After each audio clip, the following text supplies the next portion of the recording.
Hi, in this short video we'll be looking at Cubase 7 and Windows 7 round-trip latency.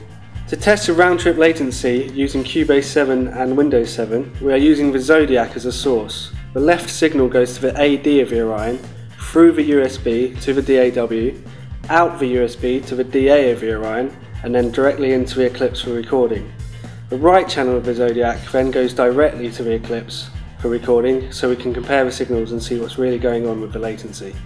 If we move into our control panel now and in the settings tab, you can see our ASIO buffer size in samples is set to 512 and our ASIO USB streaming mode is standard. Our Cubase project is set to 192 kHz and so is our control panel.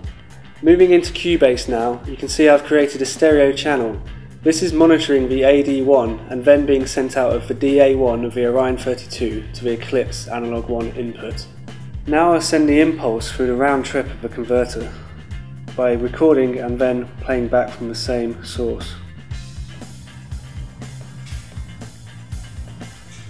If I now stop this, we can see that our top signal is the direct signal recorded to the Eclipse and the bottom signal is the source that has gone through the converter. As you can see from our top signal, this is the direct source and the bottom signal is the Orion32. As you can see, we have a latency of 21 milliseconds here.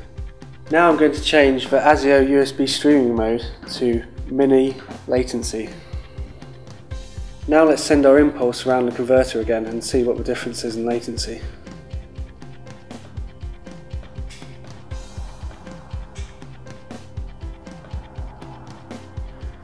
As you can see, using a minimum latency setting, we can have a reading of 5 milliseconds latency.